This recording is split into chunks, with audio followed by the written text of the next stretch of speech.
안녕하세요, 이재성입니다. 오늘 사무실에 있는데 임대인이 사무실에 오셔서 다짜고짜 임대차 3법이 뭐냐라고 질문을 하셨습니다. 요즘 뉴스에서 계속 보도되고 있고 어떻게 결정이 날지 궁금한 분들이 되게 많으실 거라고 생각을 합니다. 그래서 오늘은 임대차 3법에 대해서 얘기를 좀 하려고 하는데요. 임대차 3법이 뭐가 있는지는 아시는 분들도 계시고 모르시는 분들도 많으실 겁니다. 임대차 3법이란 전월세 신고제, 그리고 전월세 상한제, 그리고 계약갱신 청구권 연장, 이 세 가지 법안을 정부와 여당이 현재 발의하고 국회에 계류 중입니다. 이번 임시국회에 그 사안들을 모두 통과시키고 빠르면 8월 달에 시행을 하겠다는 목표로 지금 처리를 기다리고 있습니다. 당장 전월세 상한제하고 계약갱신 청구권은 다음 달부터 시행될 가능성도 아주 높은 상황이죠. 근데 왜 많은 분들이 이 제도를 반대하고 계시고 연일 뉴스에서 보도되는 이유가 뭘까? 그것에 대해서 좀 설명을 좀 드리려고 합니다. 우선 이 세 가지 법이 어떤 것인지 먼저 설명드려야 될 것 같은데요. 첫 번째, 전월세 신고제. 말 그대로 전세나 월세 계약을 하면 시청이나 구청, 군청에 신고를 해라. 우리 계약했습니다. 라고 신고를 해라. 계약일로부터 30일 이내에. 임대인과 임차인이 계약을 했으면 임대인이 신고를 하고, 공인중개사 사무소에서 계약을 했으면 공인중개사가 신고를 하고, 신고를 하라는 아주 간단한 내용의 법안 발의입니다. 그리고 두 번째는 전월세 상한제. 임대차 계약이 종료되면 5% 이내에서만 증액을 하라. 5% 이상의 증액은 제한한다. 뭐 이런 내용의 법이고요. 세 번째, 계약갱신 청구권. 이 주택임대차보호법에서 현재는 1회에 한해서 주택 임대차를 계약갱신할 수 있는 그 권리를 임차인에게 주고 있습니다. 최초 계약을 2년으로 보고 2년은 임대를 할 수 있는 권리, 그 집에서 거주할 수 있는 권리를 주고 있죠. 근데 이거를 2년을 더 추가해서 2+2 아니면 4년을 추가해서 2년에서 4년 추가 6년 무제한 계약갱신 청구권을 하자라는 소리도 일각에서는 있지만 이것은 조금 실현될 가능성은 적은 것 같고요. 일단 주택임대차보호법을 개정해서 4년 정도, 지금 현재 가장 유력한 건 4년 정도로 계약갱신 청구권을 인정해 주기로 그렇게 처리를 하려고 하고 있습니다. 근데 사람들이 왜 이렇게 반대를 하고 있는 것일까요? 장점도 물론 있겠지만 단점도 많고 부작용도 많기 때문입니다. 그것에 대해서 좀 설명을 해드릴게요. 전월세 신고제, 신고를 해서 선순위 임차보증금이 얼마가 있다, 기존에 임대에 들어있는 사람들의 보증금은 얼마다, 이런 것을 쉽게 파악할 수 있기 때문에 보증금, 새로 들어가는 임차인의 보증금을 떼일 일이 적어질 거다라는 게 정부의 의견입니다. 하지만 이것에 따른 부작용도 있을 수가 있는데요. 그게 뭐냐면 현재는 임대소득이 발생하면 모든 사람들이 종합소득세, 기타 소득으로 잡혀서 종합소득세를 납부할 의무가 있습니다. 그리고 건강보험료도 따로 납부를 하셔야겠죠. 근데 지금 현재는 피부양자로 임대인이 등록돼 있어서 형제나 자매, 부모나 자식 밑으로 들어가 있어서 건강보험료를 면제받는 분들이 상당수가 있습니다. 그리고 실제적으로 2천만 원 이하로는 신고도 안 하는 경우도 상당수가 있고요.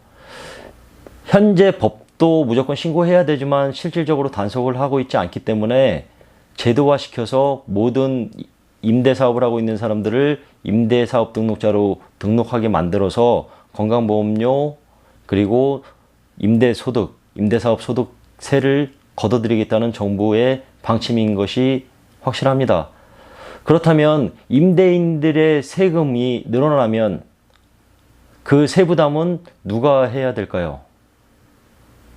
이건 100이면 100 생각하는 것이 임차인이 그 세금을 고스란히 떠안게 된다는 게 전문가든 임대인이든 임차인이든 모든 사람들의 동일한 생각입니다. 임대인이 5만 원을 세금을 더 내게 되면 임차인이 부담해야 될 월세 5만 원이 더 늘어날 수밖에 없는 현재 사회 구조입니다. 세금은 전가되기 때문이죠.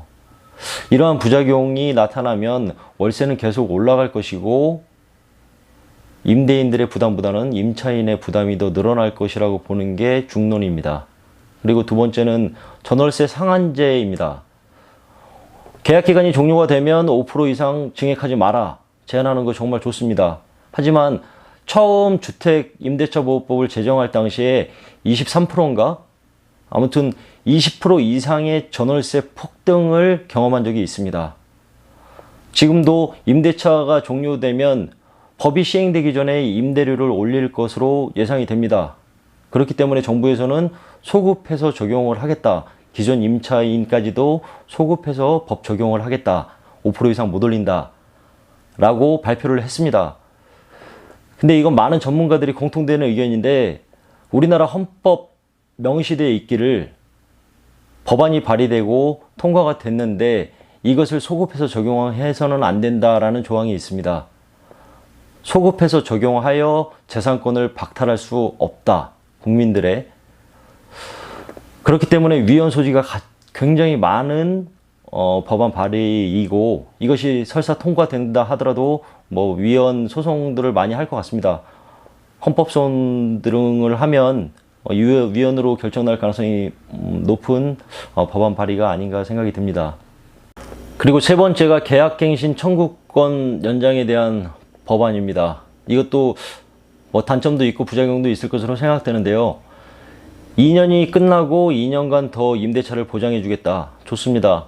이 임차인이 주거 안정을 위한 대책이라고 볼 수 있습니다. 하지만 4년을 산다고 얘기를 하면 예를 들면 기존에 임차인이 있는 건물을 어떤 사람이 매매를 쉽게 할까요?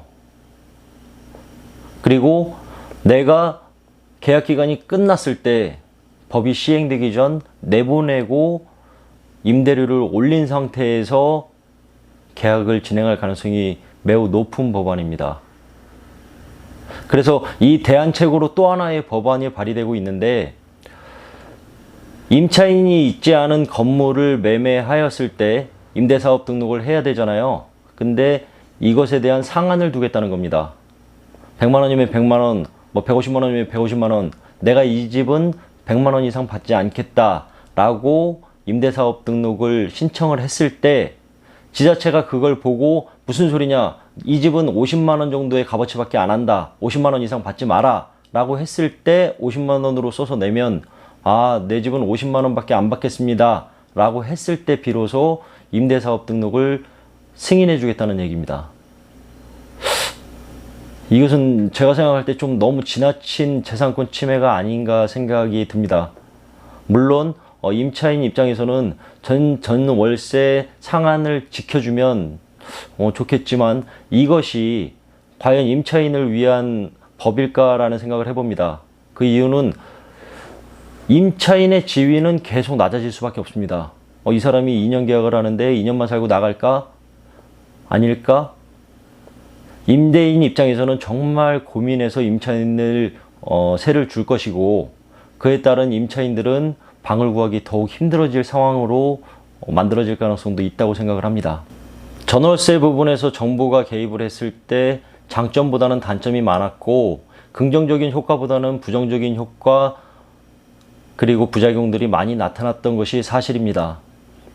이번 정책도 어떤 결과를 낳을지는 아무도 모르겠지만 많은 사람들이, 많은 전문가들이 예상하길 장점보다는 부작용이 더 많이 나타나는 것이 아니냐, 그리고 위헌 소지가 있는 것은 아니냐라는 소리들을 많이 하고 있습니다.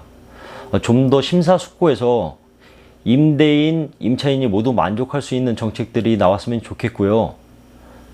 임차인이 보다 더 부담 덜 지을 수 있고 편안한 환경에서 주거할 수 있는 정책들이 많이 나왔으면 좋겠습니다.